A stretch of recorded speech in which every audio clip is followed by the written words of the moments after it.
அதோ அங்க பாரு, அவர்தான். வண்டியோட விலையை கேட்டா விலைய சொல்லாமலே என்ன ஓட விட்டாயா. நீ தான் பார்த்து எப்படியாவது வாங்கி கொடுக்கணும். ஒன்னையே அவர் ஓட விட்டுருக்கலாம், என்னைய ஓட விட முடியுமா?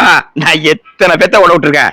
ஏன்னா போறேன், அவரை பேசல விடாம விலைய கேட்டு வண்டியோட வரேன். அண்ணா வண்டி குறுக்கதான் கேள்விப்பட்டேன், விலை எவ்வளோண்ணே?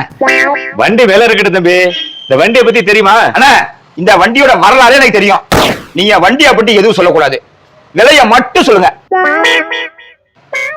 எடுத்தோடனே மடக்குறான்.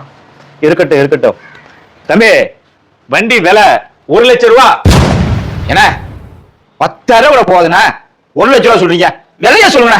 தம்பி, என் பெரிய பொண்ணு இந்த வண்டி எல்லாம் காலேஜ் போனா, என் சின்ன பையன் இந்த வண்டி எல்லாம் காலேஜ் போனா. ஆனா அந்த 2 பேருமே இப்ப வேலைக்கு போறான். அது தெரியுமா உனக்கு?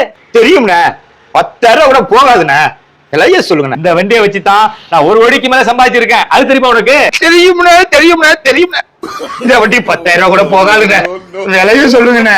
தம்பி உங்க ஃபீலிங் புரியுது. தம்பி தம்பி தம்பி தம்பி 10,000 கூட போகாதுண்ணே, விலைய சொல்லுங்கண்ணே. தம்பி தம்பி நின்னு தம்பி. தம்பி தம்பி தம்பி, இந்த வண்டி வாங்கின பிறகுதான் நான் உயிரோடயே இருக்கேன். அண்ணா தெரியும்ண்ணே, 10,000 போகாதுண்ணே, விலைய சொல்லுங்கண்ணே.